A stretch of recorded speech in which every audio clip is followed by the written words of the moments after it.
My mom called me the most useless child in front of everyone, so I decided to stop paying for her perfect life. Comment, I'm next, if you've ever been treated like the family disappointment. Like plus subscribe for more revenge to redemption stories. Atlanta doesn't do small when it comes to flexing. My mother's 60th birthday dinner was booked in a private room at one of those places where the lighting is soft but the judgment is sharp. Everything smelled like expensive perfume and fake laughter. Vivian Wilson was in her element, floating from seat to seat like she owned the air. Jamal and Tiffany arrived late on purpose, because that's what important people do when they want the room to wait for them. Tiffany kissed my mother's cheeks and handed her a glossy box like she was presenting a crown. Inside was a designer bag that looked right until you looked closer. The stitching was off, the logo shade was wrong. A high-end fake. Vivian didn't see it, or didn't want to. She lifted it up for a reaction and got one. That was the theme of the night. Illusion, applause, and a family feeding on it like oxygen. I sat there quietly in a simple dress, no loud labels, no desperate sparkle. I wasn't trying to compete. I'd learned a long time ago that in this family, attention wasn't given, it was assigned. Jamal got it by default. I got the leftover silence. My father, Raymond, kept his smile tight and nervous, like a man trying not to set off a bomb he'd been living next to for years. The relatives laughed at the right moments, clinked glasses, and performed family for the room. Nobody asked how I'd been. Nobody cared to. When the appetizers were cleared, Vivian stood and tapped her champagne flute with one manicured nail. The room obeyed instantly. Conversations died mid-sentence. Smiles locked into place. She held her glass up and did that slow scan she loved, the one that made people feel like they'd won just by being noticed. Her eyes went straight to Jamal, of course. "We're celebrating my son's success tonight," she said, voice smooth as velvet. "Jamal has done so wonderfully, a director at his father's company. He's closing a massive deal soon. He's the reason this family is still standing." Applause erupted like it was rehearsed. Jamal soaked it in, leaned back like a king, and Tiffany grinned like she'd been crowned queen. Then Vivian's gaze slid to me, and the air shifted. That's how it always happened. Like the room remembered who I was supposed to be. She smiled, but it wasn't warmth. It was a blade. "And then we have Michaela," she said, loud enough for every ear in the room to catch it. "The most useless child we have." Silence snapped into place. Forks hovered. A laugh tried to start and died instantly. Every face turned, but nobody wanted to be caught looking too interested. Their eyes went to their plates, their glasses, the tablecloth, anything except me.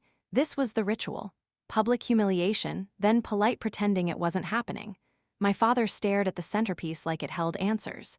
Jamal smirked into his napkin. Tiffany leaned forward like she'd been waiting for her cue.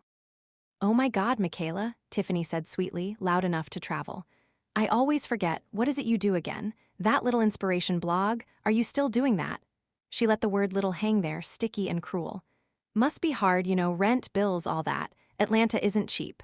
Are you okay?" She smiled like she cared. Her eyes said she hoped I was. I felt the old heat rise in my chest, that familiar mix of embarrassment and anger, but it didn't control me anymore. Because while they were watching me like entertainment, I was remembering something else. The 2:03 a.m. phone call. My mother's voice shaking, crying like she was the victim. "Please, baby, I need help," she'd said. Not because she missed me, not because she loved me, because Jamal needed money. Again. So I didn't cry, I didn't argue, I didn't stand up and make a scene the way they expected. I just smiled slightly, like none of it touched me. Vivian's confidence wobbled for half a second, like she hated that I wasn't performing pain for her. I set my fork down gently. The sound was small, but in that silence it landed like a warning shot. Then I stood up, slow and calm, and looked straight at my mother. My voice wasn't loud. It didn't need to be. "Then stop calling me when you need money." The reaction was instant. Vivian's face fell like someone had pulled the power plug. Jamal's smirk vanished. Tiffany froze with her glass halfway to her lips. My father's head snapped toward me, eyes wide with panic. Even the relatives who'd been pretending not to listen went still, because everyone understood what I'd just said. Vivian forced a laugh that sounded like it hurt. "Michaela, don't be ridiculous," she said, too fast. "When have I ever called you for money?" I tilted my head a little, keeping my expression calm. 3 weeks ago," I said, Tuesday, 2:03 a.m. Her eyes flickered. just for a second, recognition, fear, then she tried to cover it with anger. I don't know what you're talking about, she snapped, voice sharper now. Tiffany, I said, not even looking at her, you wanted to know what I do? You're sitting at a table paid for by the useless, one more often than you think. That's when the door behind us opened and the restaurant manager stepped in, face tight with professional discomfort. He walked straight toward our table like he wished the floor would swallow him. Mrs. Wilson, he said quietly, I'm so sorry to interrupt, but there seems to be an issue with the payment. Jamal went stiff. The manager swallowed. The cards on file, they've been declined. For a second, nobody moved. It was like the whole table got hit with the same thought at the same time. Not only were they were exposed in public. Jamal's jaw tightened so hard I could see the muscle jumping. Vivian's eyes flashed at the manager like he'd insulted her, not saved her from a bigger embarrassment. That's impossible, she snapped, already trying to bully reality back into place. The manager kept his voice polite, but firm, the way people do when they've repeated themselves 3 times and the facts still don't change. We ran each card twice, ma'am. The bank declined them. We do need a successful payment to close the event. Jamal stood up too fast, chair scraping loudly. Run them again, he barked, loud enough that the main dining area could probably hear. Your machine is broken. The manager didn't flinch. Sir, we tried the American Express, Visa, and MasterCard. All declined due to insufficient funds. That phrase, insufficient funds, landed like a slap. Tiffany's face drained and then she looked at Jamal like he'd become a stranger. Vivian's hands started shaking, but she masked it by reaching for her glass, gripping it like it could steady her pride. My father stared at the table, breathing shallow, like he already knew who this mess was going to land on. Vivian twisted toward me, eyes sharp, voice low. Michaela, don't you dare. Not don't you help, not please, just don't you dare. The threat wasn't about money, it was about control. She wanted to keep the story clean, Jamal the hero, Vivian the perfect host, me the useless extra. But the room had already cracked open. Whispers started at the far end of the table. A cousin leaned closer to her partner. An aunt's eyebrows climbed so high they nearly vanished into her hairline. Everyone could feel it, the lie was sliding off them. I didn't argue, I didn't smile, I just reached into my handbag, calm enough to make them nervous. I pulled out a card and held it between 2 fingers. It wasn't plastic. It was matte black, heavy, like it belonged in a vault. The manager's eyes dropped to it and his whole posture changed. He didn't just recognize it, he respected it. He took it carefully, almost like he didn't want to scratch it. I looked at him and said, evenly, charge the full amount. And add a 25% tip for your staff. Tiffany made a sound that was half gasp, half choke. Jamal's eyes widened like he'd just watched gravity stop working. My mother stared at the card as if it was a weapon. The manager nodded too quickly. Yes, miss, of course. He walked away with my card like he was carrying the solution to a crisis, and the silence left behind was worse than the arguing. My father finally found his voice, but it came out small. Michaela, he said, staring at me like he was trying to see through me, what kind of useless job gets you a card like that? Across the table, Jamal didn't look smug anymore. He looked scared. Not embarrassed, scared. Like he'd realized the person he'd been laughing at had been holding the keys the whole time. I folded my napkin neatly, slow and deliberate, and set it down. It's not a blog, I said, my voice still calm. That's just what you all call it because it's easier than admitting you don't know what I do. Vivian scoffed, desperate to shrink me back down. Stop it, she hissed. Don't make this into some performance. I met her eyes. You already did, you just didn't expect me to speak. Jamal leaned forward, squinting like the answer was right in front of him. Wait, he muttered, and I watched panic climb into his face. Tiffany turned to him. What? Jamal ignored her. He kept staring at me like he'd seen my name somewhere he couldn't admit. Then it hit him. His mouth opened slightly. Afrost, he said, barely audible. The word hung there, strange and sudden. Tiffany blinked. What is that? Jamal swallowed hard. It's that fintech company. It was in the news. It just got valued at. He looked like he didn't even want to say it out loud. Then he forced it out anyway. 1.2 billion. Vivian let out a sharp laugh that sounded cracked at the edges. Don't be stupid, she snapped at him, then turned on me. You're not a billionaire, you're just trying to shame us. My father's face had gone pale. The relatives weren't whispering anymore. They were listening. I didn't raise my voice. I didn't need to. I just nodded once like confirming a booking. Yes, I said simply. Afroast was valued at 1.2B after our last round. I let that sink in, then added the part that made Jamal's shoulders drop. And yes, I'm the founder. My mother's chair scraped back as she stood, shaking, eyes wild. Liar, she spat. You're lying. I watched her carefully because I knew what was coming next: rage, denial, blame. But I was done playing defense. I looked around the table at every person who'd ever laughed quietly, stayed silent, or joined in just to fit in. You really want the truth tonight? I said, voice steady as stone. Because I'm done protecting you. Jamal snapped like a rubber band stretched too far. He shoved his chair back hard enough to rattle the glassware and pointed at me like I'd committed the crime in front of everyone. You planned this, he yelled, voice cracking with a mix of rage and fear. You came here to humiliate us. You knew the cards would decline, you knew all of it. He paced a half step, trapped between wanting to run and wanting to attack. Vivian jumped in fast, eyes blazing, desperate to put the crown back on his head. That's exactly what she did, she said, loud and sharp. She's jealous. She's always been jealous. My father didn't join them. He sat stiff, face drained, like his body already understood something his mind wasn't ready to accept. I didn't argue with the angry version of Jamal. I looked past it like I was looking at the real problem underneath. Jealous, I repeated quietly, and that calm made him even angrier. He opened his mouth to shout again, but I didn't let him build momentum. I tilted my head slightly and dropped the line like a blade. Am I supposed to be jealous of your gambling debts? The table didn't react like it did to insults. This wasn't drama. This was a bomb. Jamal froze mid-breath. His eyes widened, and for the first time that night, his anger turned into pure panic.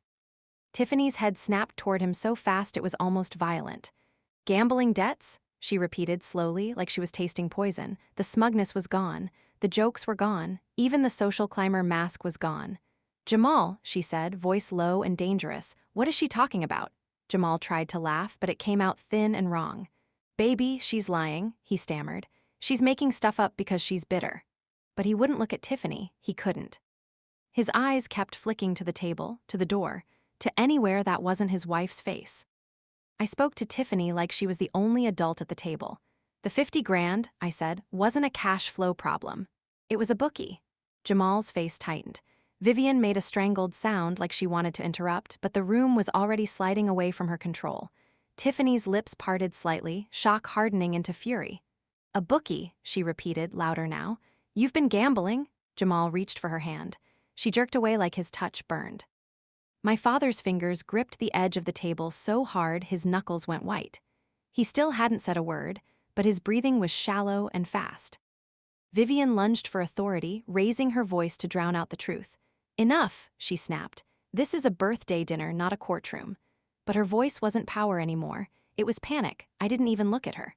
I didn't hire a private investigator for drama, I said. I hired one because I don't throw money into a fire without checking who lit the match.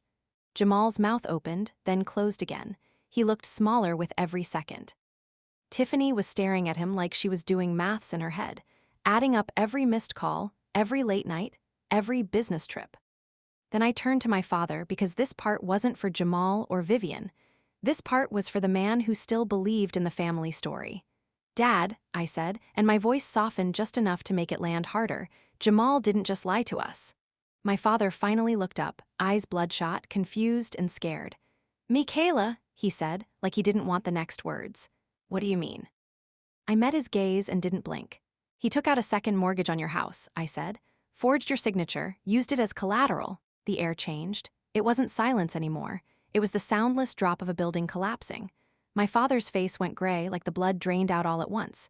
He blinked slowly once, twice, like his brain refused to process the sentence. Vivian exploded instantly. That's a lie, she shrieked, voice high and ugly. You're lying to destroy him. But her denial didn't sound confident. It sounded terrified, because denial doesn't work when the truth has details. Tiffany stood up so abruptly her chair scraped.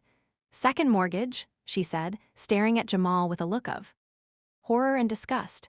You put your parents' house at risk. Jamal's mouth shook. He tried to speak, but nothing clean came out, just fragments. It was temporary, I was going to fix it. My father's hands started trembling visibly. He turned toward Vivian, and his voice, when it came, was barely there. Vivian, he whispered.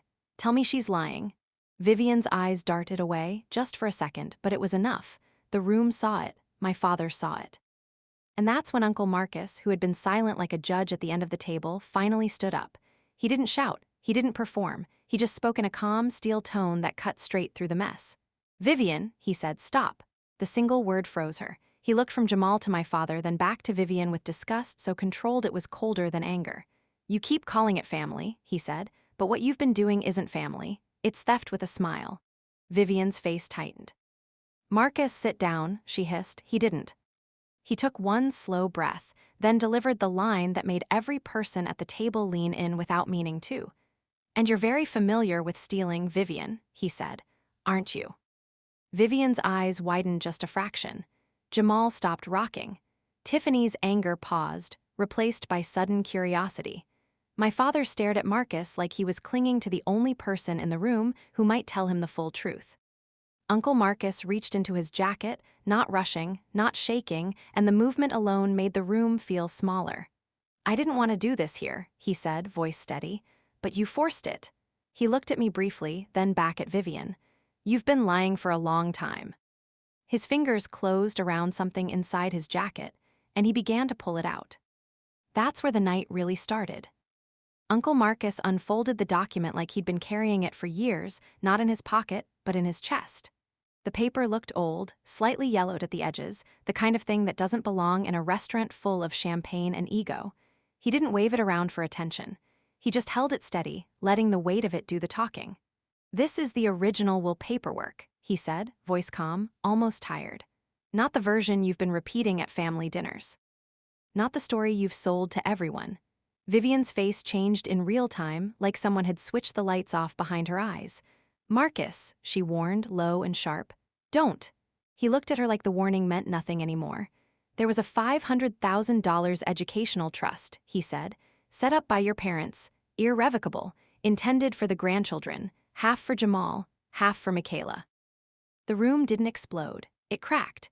It was quieter than shouting, quieter than tears, but somehow worse. My lungs forgot how to work for a second because suddenly my entire past rearranged itself in my head. The ramen nights, the 3 jobs, the loan statements I used to hide so I wouldn't feel ashamed. The way I smiled through it when everyone acted like Jamal was the only kid worth investing in. My father made a sound like he'd been punched. "No," he whispered, staring at Vivian. "That can't be right." Vivian shook her head hard, fast, like she could shake reality off. "That's not what it was," she snapped. "That's not what they meant." Uncle Marcus didn't raise his voice.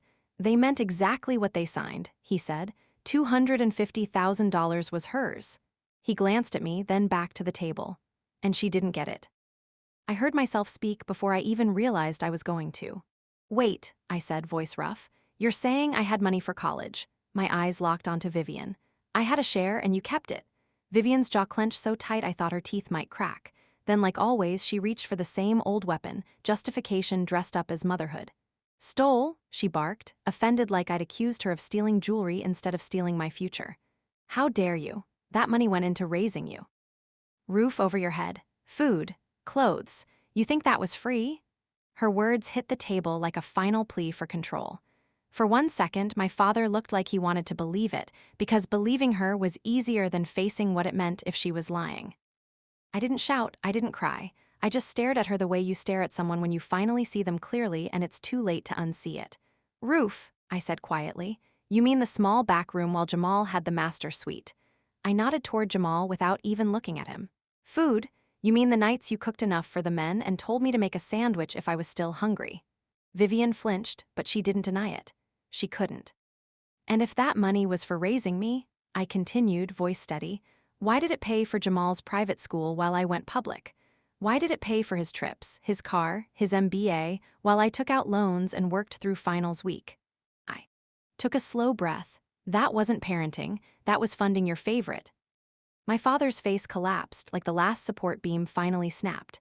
He turned to Marcus, desperate. "Marcus, is it real?" Uncle Marcus nodded once. "It's real, Raymond." My father looked back at Vivian, and the betrayal on his face was almost frightening because it was so quiet. "You told me it was tradition," he said, voice breaking. "You told me Michaela didn't have a share." Vivian's eyes flashed, defensive even now. "I was protecting the family," she shot back. "I was protecting Jamal." My father shook his head slowly, like he couldn't recognize the woman in front of him. You were lying to me, he said, for years. Tiffany pushed her chair back again, standing with that cold, alert posture of someone preparing to survive. She stared at Vivian like she was seeing the whole setup for the first time. So this whole family image, the parties, the bragging, it was built on stolen money? Vivian opened her mouth, but I cut in because I was done letting her steer the narrative. It wasn't just stolen, I said. It was hidden for 20 years. I picked up my phone, and the movement alone made everyone tense, like they already knew what was coming. You wanted to know what I'm capable of, I said, looking at Vivian. You're about to find out. I tapped my screen, found the contact, and put the call on speaker. The ring sounded too loud in that private room. One ring, two, then a calm, professional voice. You've reached Michael, secure line. Vivian's eyes widened in immediate terror because she could hear it. This wasn't a friend, this was consequences. Michael, I said, my voice flat and controlled, it's Michaela Williams. There was a pause then. I have the file open. Are we proceeding? My father flinched at the word file. Jamal's head snapped up. Tiffany didn't blink. Yes, I said. File the civil suit against Vivian Wilson and Raymond Wilson. My father's breath caught like I'd slapped him, but I didn't look away. Full amount, I continued. And calculate 20 years of compound interest on my share. I want every dollar. Vivian made a broken sound, half sob, half gasp. Michaela, no, she whispered, suddenly soft, suddenly pleading like volume could reverse time. My father lurched forward, palms on the table. That could be millions, he choked. We don't have that. I looked at him and felt something cold settle into place. Then maybe you should have thought about that, I said, not cruel, just finished, before you let her steal it. Jamal scrambled to his knees like he'd finally realized he was next. Michaela, please, he said fast, desperate.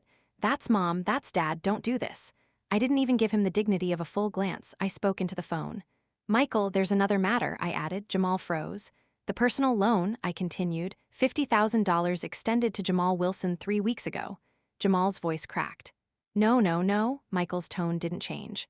Understood. Do you want to call it due? I looked straight at Jamal for the first time in minutes. Yes, I said. He has 24 hours. If he doesn't pay, proceed with recovery. That's when Vivian tried her last card, the one she'd used my whole life like a leash. She straightened, wiped at her face like she could wipe the ugliness away, and hissed, If you do this, I will disown you. You will have no mother, no family. The room held its breath, waiting for me to flinch. I didn't. I nodded once, slow. Go ahead, I said, almost gentle. You can't take what I never had. And in the silence that followed, I ended the call like I was closing a deal. Proceed immediately, Michael, I said. I'll wait for confirmation. Consider it done, he replied. I put my phone down. Jamal was shaking. Vivian looked like her world had ended. My father stared into nothing, like he was watching 40 years of lies replay in fast forward. At the end of the table, Uncle Marcus quietly folded the papers again. And I finally understood something that hit harder than any insult. They didn't make me strong by loving me. They made me strong by refusing to. I didn't wait for their next excuse, their next scream, their next attempt to guilt me back into my place. I just picked up my bag, smoothed the front of my dress, and stepped away from the table like I was stepping out of a life that never fit. My mother was still crying, but it wasn't regret. It was fear. Jamal looked like a man watching the floor open beneath him. My father sat frozen, staring at the napkin in his hands like it could explain where his backbone went for the last 20 years. I turned to the only person in that room who had spoken the truth without protecting himself. Uncle Marcus, I said, voice steady. You coming? He didn't hesitate. He stood, calm and solid, and offered his arm. I looped mine through it, and together we walked out, our footsteps clean and loud on the marble floor. Nobo. Di stopped us. Nobody could. The door shut behind me, and it felt like the first quiet breath I'd taken in my entire life. 6 months later, the family didn't look like a family anymore. It looked like a court file. My lawyer moved fast because we didn't have emotions to argue. We had paperwork, the original trust documents, the probate discrepancies, bank records, transfers, dates, signatures, lies with receipts. Vivian tried everything, crying on cue, blaming Uncle Marcus, claiming misunderstanding, trying to paint me as bitter and unstable. It didn't work. Judges don't care who was the golden child. They care who stole what. The ruling landed like a hammer. The trust was real, the diversion was real, and the repayment wasn't just the principal. 20 years of compound interest turned my stolen $250,000 into a number that made my father go pale when he heard it out loud. They couldn't pay. They didn't even have the kind of money they pretended to have. Their lifestyle had always been smoke, mirrors, and my silence. When the money couldn't appear, everything else started disappearing. The house went first, not because I wanted a dramatic revenge moment, but because debt doesn't negotiate with pride. Foreclosure notices don't care about family titles. The bank took what the bank takes. Then my father's business, already wounded, finally bled out. Creditors circled, auditors dug, and that's when Jamal's success story collapsed into a criminal one. It wasn't just gambling, it was fraud. Fake invoices.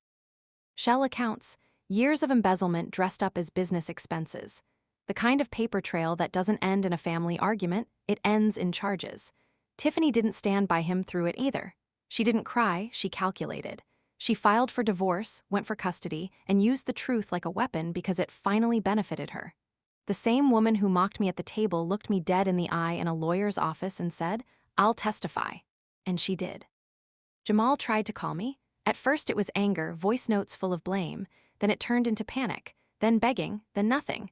Because at some point he realized the old rules were gone. There was no more mom will fix it.